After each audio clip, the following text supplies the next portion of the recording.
Israel, el odio de un mundo engañado.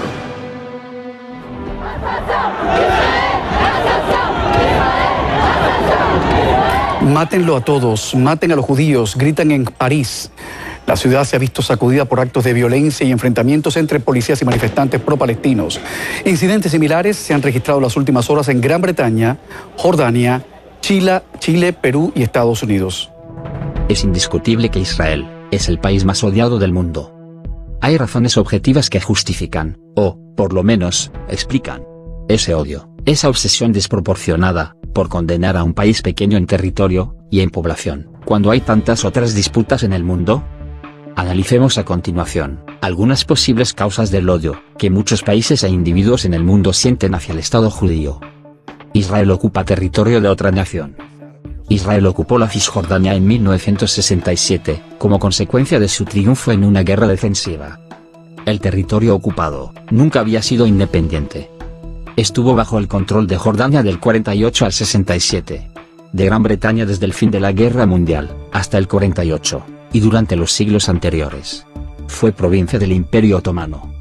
Hoy, Israel está dispuesto a entregarlo a la autoridad palestina, mediante negociaciones que decidan la frontera final, y que tomen en cuenta las necesidades de seguridad de Israel. Hay otras ocupaciones en el mundo que no producen protestas ni demostraciones de odio. Rusia ocupa las Islas Kurile, que pertenecían a Japón hasta el final de la Segunda Guerra Mundial, lo cual impide que hayan transcurrido más de 6 décadas. Los dos países aún no han firmado la paz. Pero esto no molesta a nadie en el mundo.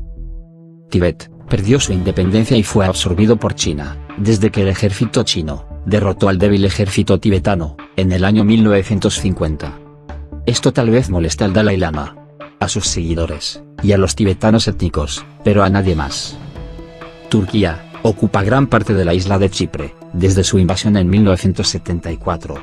Lo cual no produce protestas de nadie, excepto tal vez de los griegos chipriotas. Sáhara Occidental está ocupada por Marruecos. ¿A alguien le interesa? A raíz de la derrota de Alemania en 1945, 13 millones de alemanes étnicos, que habían vivido durante cientos de años en lo que se llamaba Prusia Oriental, fueron expulsados, y Prusia Oriental desapareció del mapa. Ni siquiera Alemania se queja. El hecho de que Israel ocupa la Cisjordania no es la causa del odio, es solo un pretexto.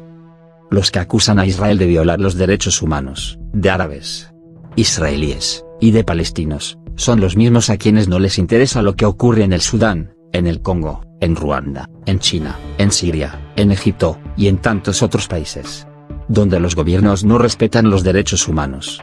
Persiguen a minorías étnicas y religiosas, consideran a las mujeres ciudadanos de segunda categoría. Acusar a Israel de genocidio y violación de derechos humanos, acto de la más pura hipocresía, que ignora a los verdaderos culpables, no es la causa del odio, es solo un pretexto. En las Naciones Unidas, hay 21 países árabes y solamente uno judío. Criticar o difamar a judíos no acarrea riesgos, por el contrario gana popularidad. Son pocos los conferencistas simpatizantes de Israel que son invitados a dar una conferencia. Los que expresan antipatía y odio son bienvenidos y aplaudidos en todo el mundo.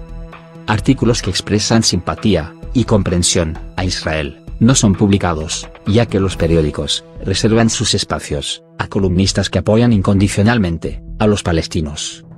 La primera pregunta, pues, es: ¿por qué tanta gente inteligente, cuando habla sobre Israel, se vuelve absurda?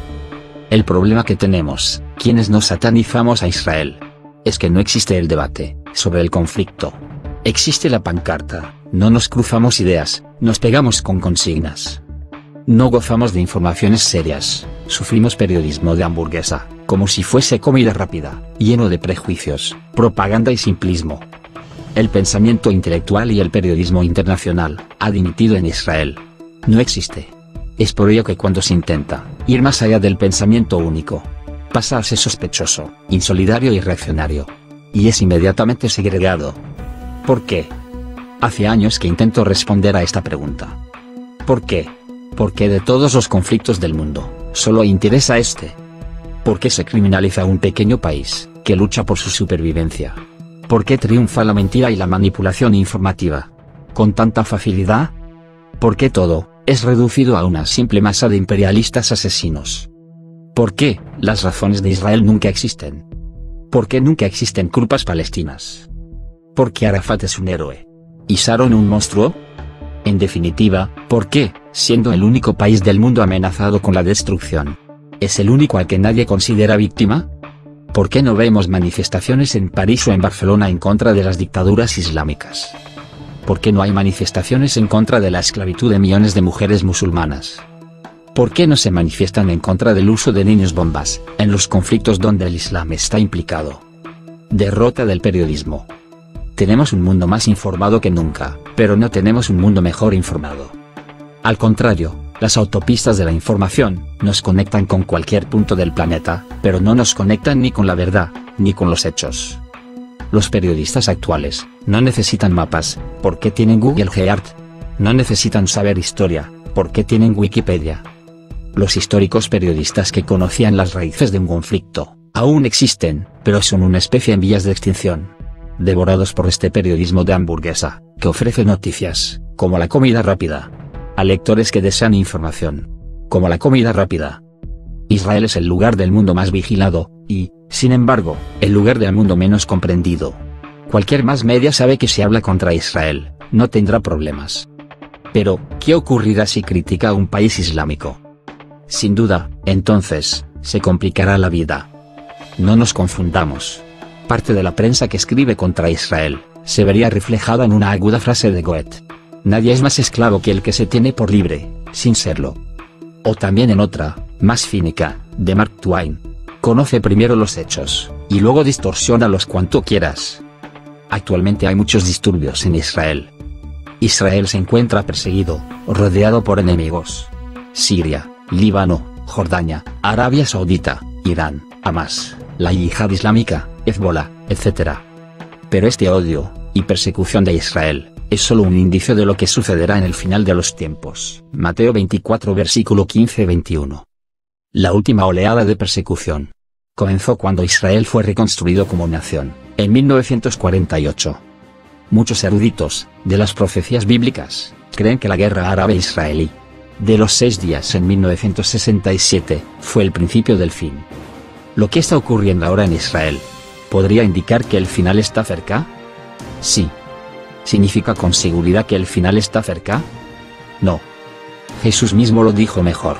Mirad que nadie os engañe, porque vendrán muchos en mi nombre, diciendo: yo soy el Cristo. Y a muchos engañarán. Y oiréis de guerras, y rumores de guerras. Mirad que no os turbéis, porque es necesario que todo esto acontezca. Pero aún no es el fin. Mateo 24 versículo 4-6. Los perseguidores de Israel vendrán y se irán, pero la persecución permanecerá hasta la segunda venida de Cristo.